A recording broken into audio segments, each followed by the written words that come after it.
I love hearing about how companies really evolve, and origin stories are always good, but what keeps a company going and part of the secret sauce to be successful are some nuanced things. It's some simple things, Dennis, things that we maybe even take for granted a little bit. Yeah, I mean, it's one of those ones where if you put the customer first, it's amazing how it works. I mean, you have all these companies, trying to make money and doing all this stuff, but the customer is the one that pays the bill. And so the key is if you and your team, if you're, doesn't matter if you're a small company or a big company, if you step back and think about, okay, am I doing this in the best interest of the customer? It's amazing how things begin to work. And then the second one is taking care of your employees. So if you kind of do those two things, the other things kind of fall in place. And um, unfortunately, people forget about that stuff a lot. And time's part of that customer's experience. And so it's communicating to them, it's developing a relationship with them. But it may be little snippets of windows that you only get a chance to talk to them. But it's it's just doing how you'd want to be treated. And so um, today we have a guest on that started a business and has made customer service kind of I'd say a key foundation to what he does. Absolutely. Chris Lalomia is one of those entrepreneurs that really brings a holistic view of business and maybe take some of the elements of what he learned from where he started out in his career. Very successful person by all intents and purposes. When Chris started this company, he was already very successful and could have really maintained that level for the rest of his life, and no one would have ever have thought that he had a bad career because he was very successful at that point. But he took the leap and brought a lot of what he brought from that white collar world into the blue collar world. And so Chris founded a company called Trusted Toolbox over in the Atlanta area. This is a really great podcast. It's fun to listen to what Chris's perspective is, and I think there is definitely something for all of us to learn from. So let's take a listen. WFH with two guys. Now here's Benny and Dennis. Dennis, in the world today, and when we think about entrepreneurship, I get inundated with a lot of the SaaS companies and AI and a lot of technical stuff. And that's maybe because either that's just the predominance that I see on the news, or maybe it's just my industry. But a lot of, if you will, the kind of the traditional white collar type of world and that business, and that's the traditional business that I'm familiar with. But as things have evolved and changed, I'm seeing a lot of people who are saying that, AI is going to take my job or it's going to ruin my business and whatnot. And what I've also learned too is that when we go into the core of jobs that are going to be, I won't say safe, but at the same time, people say there's a bigger threshold to cross. It's a lot of the blue collar work that is absolutely essential for not only the economy, but it's essential for just everyday livelihood. What do you think? No, I mean, as if you watch the stats that are coming out, it's like there's trade schools are starting to come back into the kind of the in thing now, because Hmm. I've got several clients that they've actually working hard to try to get people to go learn how to lay flooring and tiling and all that kind of stuff, because they know a lot of these people are going to be retiring in the next 5-10 years, and there's not enough people coming in at the lower levels to know these trades to do all these things. So Yeah, it's definitely evolving, and it's one where you can use your white collar experience and bring it to the blue collar side of it and make yourself different than your other competitors you're competing with, because yeah. a lot of them live in that world of they just did it. Well, now if you've got people that can, I would say, marry those two things together and really focus on customer service, your business can be so much different than other people. Yeah. And so today we have someone who's just exactly done that. So Chris, thank you for coming on our show today. We really appreciate it. Yeah, looking forward to it. I'm glad to be here. Yeah. Hey, so I was really fascinated when we were talking just before we hit record on the podcast here, but you do come from that kind of, if you will, a traditional white collar type of, we were all going to kind of be in an office and live in a cubicle, 9 to 5 every day. But you took that jump into entrepreneurship, I guess almost 2 decades ago, and talk us through that a little bit. Where'd you start and how'd you get the idea and all that kind of stuff? Yeah, thanks again for having me on.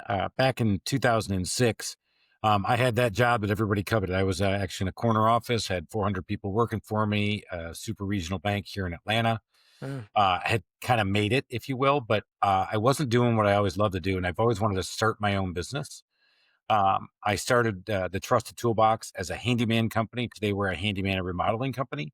mhm, Um, I had no experience in that trade as a tradesman, but I did have a lot of experience because I was very DIY all my life.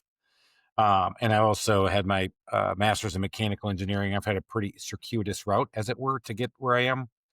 But I always saw that there was a need. It was a fragmented industry of handymen, and there was a big need. So we didn't have the handymen. They're all over the place at the time I started.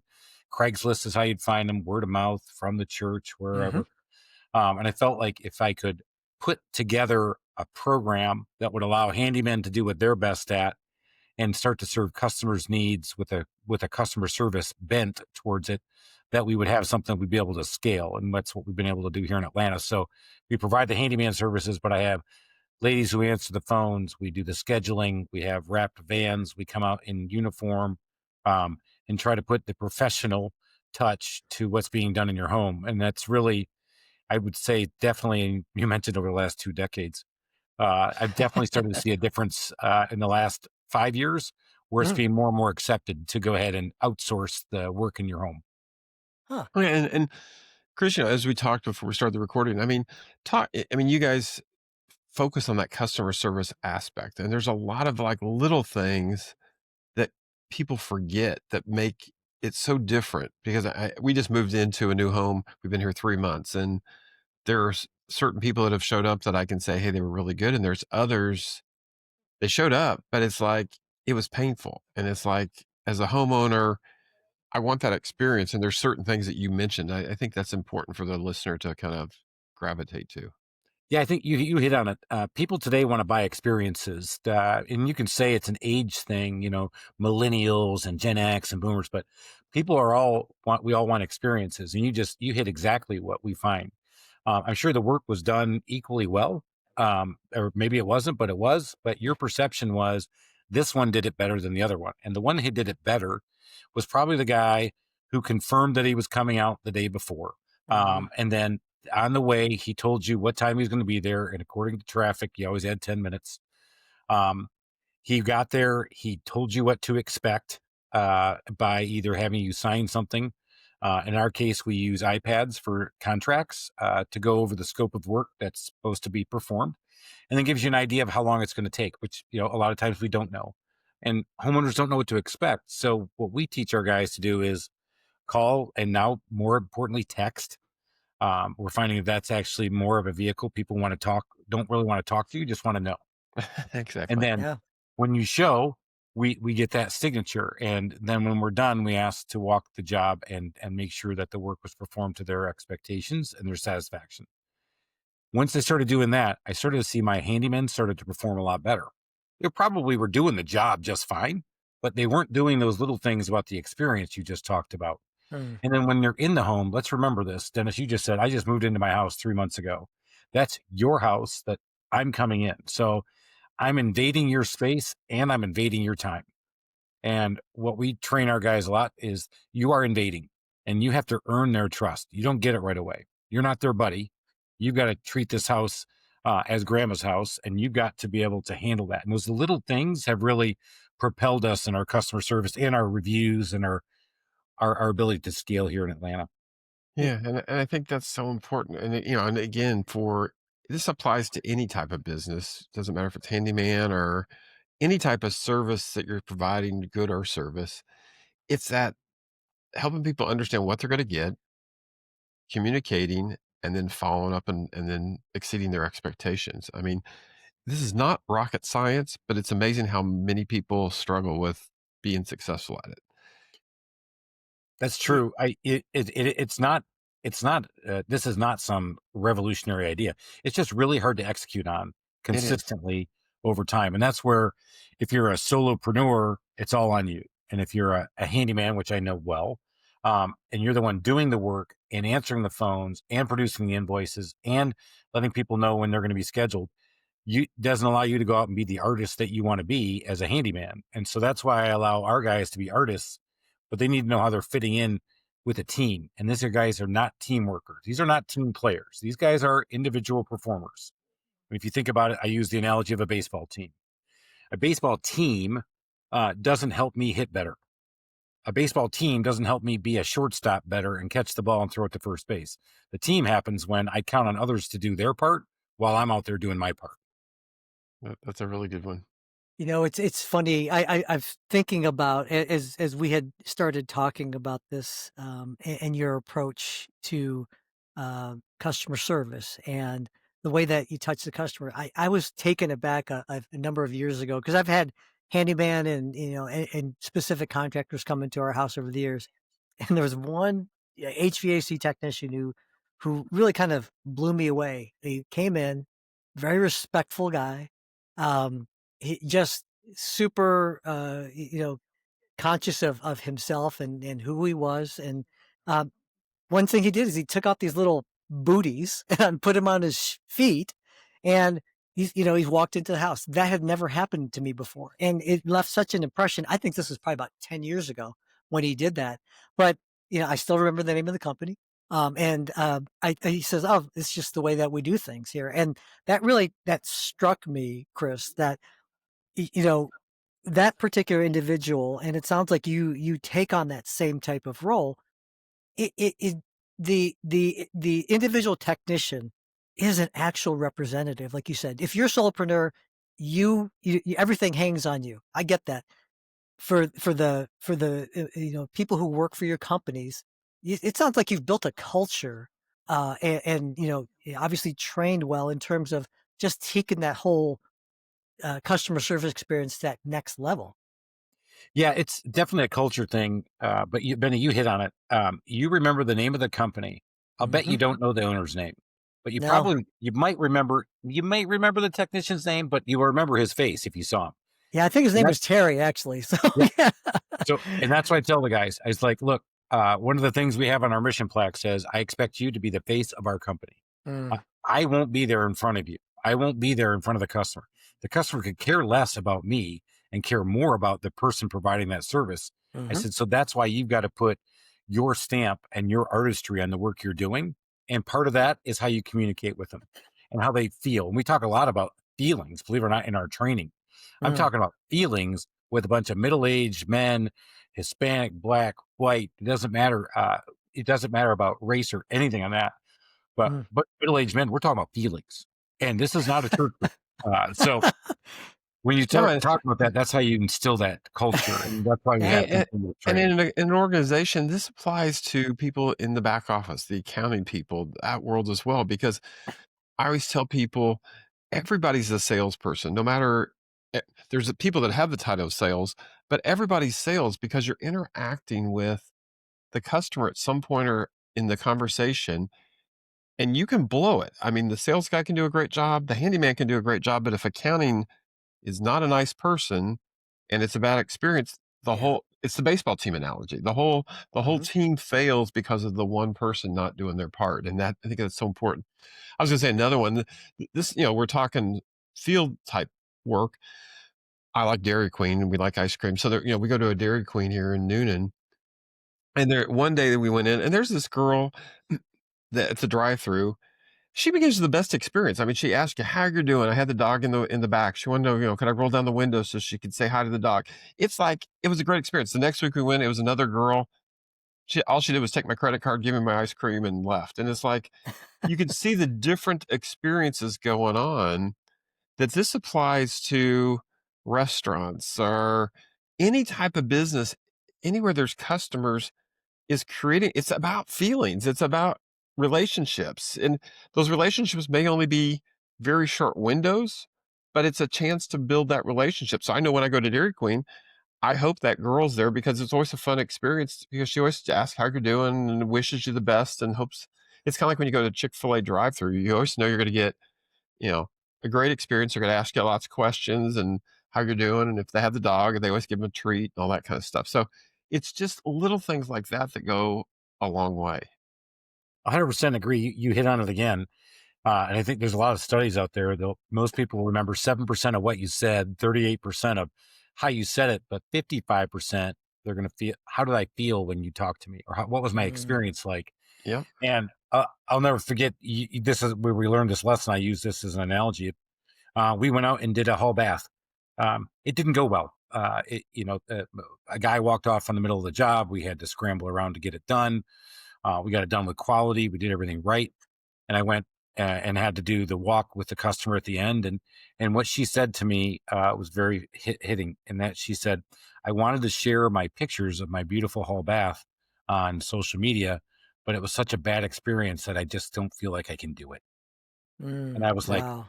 in the bathroom, it looked great. It was 2 weeks late, um, admittedly, but I wasn't going to sacrifice quality for what had happened to us. That's kind of some things that happen in our world. It just sometimes you can make a positive out of negative. Yeah. But when she said that to me, it really hit me that um, she wasn't willing to share this beautiful bathroom with her friends because the experience is so bad. Yeah. Wow. Yeah. And No, and again, there's things where, especially for handyman, or construction, there's things that are out of your control. I mean, we're getting ready to have like a screened-in porch installed. Well, when we first talked to him back in June, it was going to be 4 weeks, but then they came out yesterday to measure, and he says, because of the tariffs and a backlog and stuff, he says it's probably going to be 6 to 8 weeks. And I'm like, I'm okay with that. I mean, he explained it and he explained the why. It wasn't just, oh, it's not going to be 8 weeks, but he explained the why. And it's like, okay, I can work with that. And I said, will you keep me informed? Yeah, I'll text you, every 2 weeks to give you an update to see where we're at. That's as a homeowner, that's all I need is just a little communication. I don't need to know how the clock's made, but I do like to know kind of what the timeline is and where things are at because I've got some work on my side I've got to do. I've got to move things out of that room. I've got to get it ready for them to come in to do their magic. And so again, it's just if people put themselves in the consumer's place and think about it and communicate and create those relationships, it goes a long way, and it's like you'll be indebted to them forever. One of the things I talk about with my team a lot is called conflict avoidance. Um, you're going to feel like that was a conflict, right, Dennis? I told you 4 months ago it'd be 4 weeks, and now I'm here, and I'm like, oh, geez, I'm about to tell him it might be even double that. Well, I don't want to have that conflict. Dennis isn't going to like me anymore. Well, you're going to like me a whole lot less if I came out there with your expectation that we were going to start in 4 weeks and I'm not there for 2 months because it could yeah. be 8 weeks. If you don't set that expectation, I can't meet it. And Right. people think it's easier to push it off. And we actually talk about this is stuff we learned in kindergarten from our parents. Tell the truth now and you'll be okay. Lie to Yep. me, you're going to get it. You're gonna get it. I used to build buildings, and I mean, if people would tell me there's a problem a month or 2 in advance, I could do things about it. 2 weeks in advance, I could do things. The day before a move-in that you tell me that the cabling's not gonna be installed, that's a real problem, and it's like, "And you knew this when?" "Oh, 2 weeks ago." Tell me 2 weeks ago. I could have changed the move date. I could have re-engineered some things. I could have done things differently. Um, and I think, I love your kindergarten analogy. It's just tell the truth up front earlier. It may not feel good, but it's a lot better than wait until the very end of the project. Yep. It's hard to because it's just not human nature. We don't want to have conflict, and No. that's another thing that we talk about a lot in our business. Is that people do not want to have a confrontation with their handyman in their house because they're afraid of what might happen with everything going on in the world. They don't want to make you mad. They don't want to have you do something. So we eliminate that with our training as well. Is always telling people they have options. We may run into something that's going to cost more. You can either do it or not do it. We can either pay us to do it or not pay us to do it. No problem. And if you don't like what's going on, you have an office you can call and we can make sure we get you taken care of. But that's where we've also built that trust in our company by having that background. You mentioned training, Chris.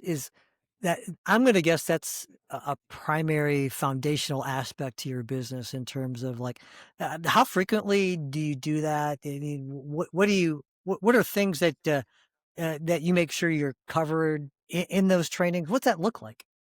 Yeah. So all my guys work from their home, to have their trucks. They drive from the house. So I don't Mhm. see them very often. Okay. And what we do is we bring them in every other Wednesday for 24 trainings a year, 2 times a month. We find Mhm. that cadence works. We got 1 hour. We make it very crisp because these guys are not classroom learners. These are tradesmen. They didn't go to college. They didn't want to sit there and listen to people, blah, blah, blah. Mhm. So we talk about who we are and what we do, our culture, customer service. We'll talk about our operational processes, using our CRM software, using our pictures, and using our ability to write invoices. And lastly, we'll always trade them on something in the trades. This morning, we talked about decks and how to build the proper railing and how to build the proper footer, just a Mm. highlight. But we'll also talk about drywall. Then we'll talk about electrical, because I found that these guys, as long as I make their life easier, will listen to my blah blah blah in the beginning of, hey, don't forget to call your customer.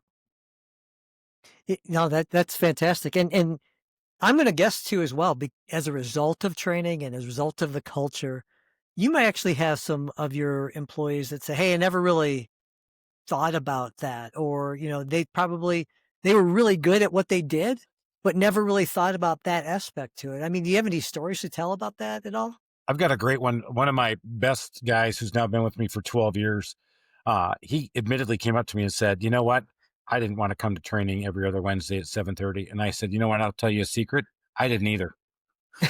And he said, but I get what you're doing now. And he said, you Mm, know, when I first came to you, I'm ashamed to tell you that I couldn't even get a car on my own because I had no credit. right. And today, I just want to let you know, I went out there and bought a Dodge Charger. This is a handyman, Dodge Charger, and my credit Nice. was up over 700. Wow. And you're like, you know what? That training, our culture, and what we did, yeah, that makes you feel really good, because Yeah. I can promise you, a lot of my customers know him a lot more than they know me. Yeah, Yeah. Yeah. that's awesome. That's awesome. Yeah, and I'm gonna guess too as well that you get probably, "Hey, I wanna request, John to come back and do that because I really liked him." You could And probably get that's those all his the name. time. His name is John Is that Costello. That's right. Yeah. Yeah. So I see how famous you are, John? Yes, it's great, yeah, so, Yeah. in terms of, like, how things have moved in time, there were some things and I listened to, like, what my mom said that the way things were done back in the '70s and whatnot, and, like, they don't necessarily apply today. How are things changing a little bit within what's acceptable today versus what was not acceptable 10, maybe 20 years ago? Oh, that's a great one. I will tell you, when I first got started, here in Atlanta, the Atlanta Police Department wouldn't hire you if you had a visible tattoo. Ah, Today in 2025, visible tattoos are not a knock you out of being a police officer. Again, to protect and serve. These are the people who are out there doing it. And when I was part of studies, the fourth biggest problem people had was if a person came in their house with a tattoo, they were initially afraid, and it ah, would put them on edge. And today, I just was part of a study in 2024. It dropped to the absolute bottom. Tattoos don't seem to bother people, but they're more worried about, hey, did you call me? Did you text me? Did you value my time by telling me that you're going to be, you know what? And I very rarely have people ever yell at me when I call and say, hey, look, I'm running behind on my estimates today. yeah, I'm going to be there at instead of at 2 o'clock, I'm going to be there at 2:40. They'll go, oh, okay. But they don't go, oh, I can't believe you didn't do that. yeah. Right. But if I show Mhm. up at 2:40 without telling them, you get the old, where were you, man? Yep. Yeah, especially in Atlanta. If you're not from Atlanta and you haven't experienced traffic, it can be a 30-minute commute, but it could be an hour and a half commute because of what's going on. And so, again, to your point, just a phone call or a text letting you know that, hey, I'm running late. You can always use traffic as your excuse because all of us are going to buy into it because there's usually traffic somewhere that you can't get around. So Yep. it's again, it's just putting that customer in the same shoes that you're in and communicating and versus not letting them know what's happening. And I think that's interesting how things have changed, that the tattoos used to be a big concern and now it's like not, it's not even on people's radars. Yeah. That's I No, think yeah. all it, of our time is valuable. And if you think about even in your own life, if you knew you had 10 extra minutes, you'll probably fill them up with something, probably yeah, on your phone, maybe a little social media, maybe you'll answer one more email, but you got that out of the way. And now you feel prepared to meet and interact with somebody if you knew you had an extra 10 minutes. That's yeah. awesome. Yeah. By the way, I think Atlanta invented traffic and they've perfected it. So, uh, um, We have it down. yeah, We're selling it to other communities now. Yes. we don't want it. We don't want it in Denver. All right. So, Chris, this has really been a fascinating talk, and I really appreciate this insight because I think that no matter what type of business you have, I think customer service is a key thing, and that's really important. But I know there are going to be some folks who are interested in learning a little bit more, and maybe, talking to you about it. Maybe if you live in the Atlanta area and you want to, have Chris come out and help you out. What's the best way for them to get in touch with you? Absolutely. So my company is the Trusted Toolbox. You can see us there, but anybody emails me, Chris at the trustedtoolbox.com. I actually do a podcast like you guys, trying to give back to the entrepreneurial community of small business owners trying to grow and scale a business. Mhm. I actually host a radio show here locally for homeowners to find good contractors and talk about different things around the house. So I'm out there. I've got a great team. You can find me, Chris at the trustedtoolbox.com. And that last name is pretty unique. So it's Lalomia. Lalomia. And Chris, what radio station and when are you on? Are you in Yeah, the Atlanta? I'm on the Extra 106.3 network. We go out every Saturday morning. It's not a call-in show, it's a recorded show. Mhm. And we bring on other contractors and home service providers and talk about homes. Everything from mortgage bankers to carpet cleaners to doors, windows, siding, and it's been a lot of fun. And I have been as a co-host with that for the last year and a half, and I've been doing my own podcast for 4 years. Entrepreneur Awesome. all the way around. I love it. Yep. Chris, thank you so much for stopping by the podcast today. We really appreciate it. I definitely feel that this is a great topic and probably deserves even more exploration. So thanks again for stopping by. I enjoyed it. Thanks, guys, for having me on. Thank you. Take care, All Chris. right. All right. You've been listening to WFH with Two Guys. We'll see you next time.